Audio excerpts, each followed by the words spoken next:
ഇപ്പോൾ Kunnamangalam MLA. PT. റഹീം നമ്മളോടൊപ്പം ചേരുന്നുണ്ട്. ശ്രീ പി.ടി. റഹീം, താങ്കൾക്ക് എന്താണ് ഇതുമായി ബന്ധപ്പെട്ട് ലഭ്യമായിരിക്കുന്ന വിവരം? ഇപ്പോൾ കുന്നമംഗലത്ത് കുരിക്കത്തൂരിൽ വീടിനുള്ളിൽ ഒരു വലിയ സ്ഫോടനമുണ്ടായിരിക്കുന്നു.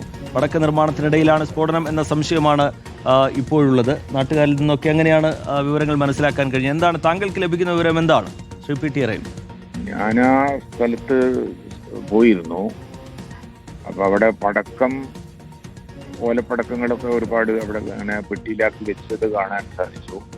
പക്ഷെ ഈ സ്ഫോടനം എന്ന് പറയുന്നത് തൊട്ടടുത്ത വീടുകൾക്ക് പോലും ബാധിക്കുന്ന രീതിയിലാണ് സ്ഫോടനം ഉണ്ടായിട്ടുള്ളത്.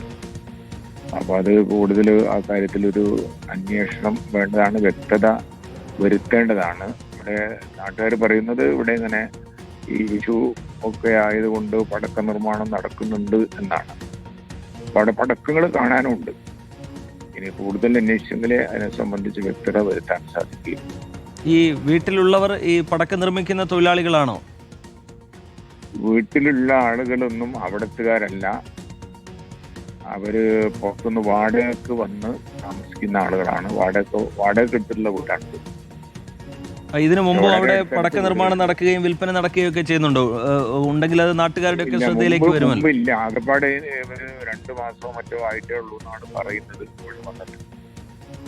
അതാണ് ശ്രീ പി.ടി. റഹീം, ഇതിന് ലൈസൻസ് ഒക്കെ വേണ്ട കാര്യമാണ് ഈ പടക്ക നിർമ്മാണം എന്നൊക്കെ പറയുന്നത്. എന്തായാലും തീർച്ചയായിട്ടും ലൈസൻസ് വേണ്ട കാര്യമാണ്.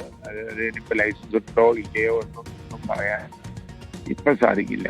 ഈ പരിക്കേറ്റവരുടെ നില സംബന്ധിച്ച് അങ്ങേക്ക് ലഭ്യമാകുന്ന വിവരങ്ങൾ എന്തൊക്കെയാണ്? അത് വളരെ ഗുരുതരമാണ്. 2 ആളുകളെ സംബന്ധിച്ചിടത്തോളം. ഒരു കുട്ടി ഭക്ഷണം കഴിച്ചുകൊണ്ടിരിക്കുകയായിരുന്നു എന്ന് പറയുന്നുണ്ട്. ഒരു ഭക്ഷണത്തിന്റെ പ്ലേറ്റ് പുറത്ത് കാണുന്നുണ്ട്. അപ്പൊ ആ ഒരു കുട്ടിക്കും പരിക്ക് പറ്റിയിട്ടുണ്ടെന്നാണ് പറയുന്നത്. ഈ സമീപത്തെ വീടുകൾക്കൊക്കെ കേടുപാട് പറ്റിയിട്ടുണ്ടോ എം.എൽ.എ?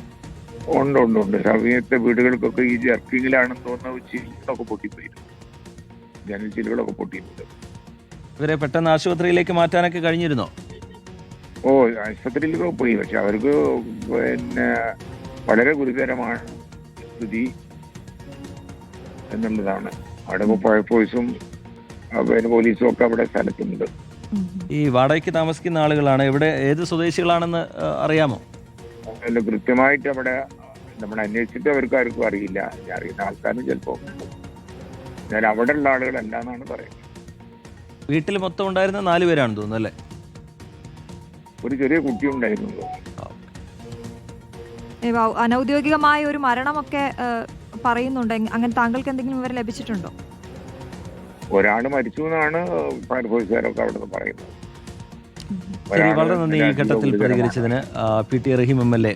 നമ്മളോടൊപ്പം ചേരുകയായിരുന്നു. അദ്ദേഹം ആ സ്ഥലത്ത്, അപകട സ്ഥലത്ത് പോയിരുന്നു.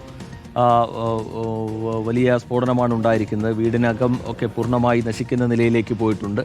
ചുമരൊക്കെ ഇടിഞ്ഞ് താഴേക്ക് വീഴുന്ന നിലയിലേക്ക് പ്രേക്ഷകർക്ക് ദൃശ്യങ്ങളിൽ കാണാം. സമീപത്തുള്ള വീടുകളിലും നാശനഷ്ടങ്ങൾ ഉണ്ടായിട്ടുണ്ട് എന്നാണ് പുറത്തു വരുന്ന വിവരം. കോഴിക്കോട് കുന്നമംഗലത്താണ്, കുരിക്കത്തൂരിലാണ് വീടിനുള്ളിൽ സ്ഫോടനമുണ്ടായിരിക്കുന്നത്. പടക്ക നിർമ്മാണത്തിനിടയിലാണ് സ്ഫോടനമുണ്ടായത് എന്നാണ് നാട്ടുകാർ പറയുന്നത്. വാടകയ്ക്ക് താമസിക്കുന്ന ആളുകളാണ്. അവർ വന്നിട്ട് 1-2 മാസമേ ആയിട്ടുള്ളൂ. അധികം പരിചയം അവിടെയുള്ള പ്രദേശവാസികൾക്കുമില്ല. 4 പേരും ഒരു കുട്ടിയുമാണ് ഉണ്ടായിരുന്നത്. അതിൽ എല്ലാവർക്കും പരിക്കേറ്റിട്ടുണ്ട്. അതിലൊരാളുടെ നില ഗുരുതരം എന്നുള്ള വിവരമാണ് ഏറ്റവും ഒടുവിലായി ലഭ്യമായിരിക്കുന്നത്. ആശുപത്രിയിൽ നിന്നുള്ള കൂടുതൽ വിവരങ്ങൾ ഇനി ലഭ്യമാകേണ്ടതുണ്ട്. വീടിനുള്ളിലാണ് സ്ഫോടനം നടന്നിരിക്കുന്നത്. വലിയ അളവിൽ സ്ഫോടക വസ്തു അവിടെ ഉണ്ടായിരുന്നു എന്നുള്ള കാര്യം ഉറപ്പാണ്.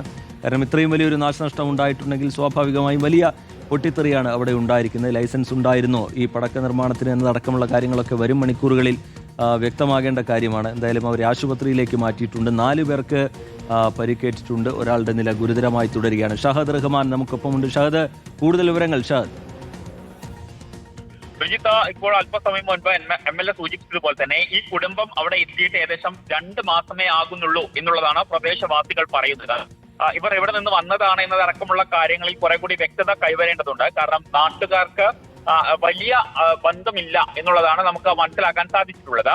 മാത്രമല്ല, നമുക്ക് അവിടെ നിന്നും ആളുകളുമായിട്ട് സംസാരിക്കുന്ന ഘട്ടത്തിൽ മനസ്സിലാക്കാൻ സാധിച്ചിട്ടുള്ളത് ഏകദേശം 6ഓളം ആളുകൾ ഉണ്ടായിരുന്നു എന്നുള്ളതാണ്. ആ വീട്ടിൽ താമസിക്കുന്നത് ഒരു ഫാമിലിയാണ്. അങ്ങനെ അവർ 4 പേരുണ്ടായിരുന്നു എന്നുള്ളതാണ്. പക്ഷെ അതിനു പുറമെ 2 പേർ കൂടി ഉണ്ടായിരുന്നു എന്നുള്ളത്. അങ്ങനെ മൊത്തമായിട്ട് 6 പേർ എന്നുള്ള പ്രാഥമികമായിട്ടുള്ള വിവരങ്ങളാണ് ഈ ഘട്ടത്തിൽ നമുക്ക് പുറത്ത് മനസ്സിലാക്കാൻ സാധിക്കുന്നത്. മാത്രമല്ല, ഈ അപകടം നടന്ന സമയത്ത് അതിൽ ഒരാൾ തൊട്ട് സമീപത്തുള്ള വീട്ടിലേക്ക് തെറിച്ചു വീഴുന്ന ഒരു സാഹചര്യം ഉണ്ടായി എന്നുള്ളതും പ്രദേശവാസികൾ പറയുന്നുണ്ട്. ഇപ്പോൾ അവിടെ ഈ MLA PT റഹീം, അതുപോലെ തന്നെ MP MK രാഘവൻ ഉൾപ്പെടെയുള്ള ആളുകൾ ഈ സ്ഥലം സന്ദർശിക്കുന്നുണ്ട്. കൂടാതെ ഫയർഫോഴ്സ് ഉൾപ്പെടെയുള്ള സംവിധാനങ്ങളും അവിടെ എത്തിച്ചേർന്നിട്ടുണ്ട്. കാരണം ഈ വലിയ അളവിൽ ഈ വീട്ടിൽ ഈ പടക്കം നിർമ്മാണത്തിന് ആവശ്യമായിട്ടുള്ള സാധനങ്ങൾ ശേഖരിച്ചിട്ടുണ്ടായിരുന്നു എന്നുള്ളതാണ് നമുക്ക് ശരി അവിടെ ഷാദ്,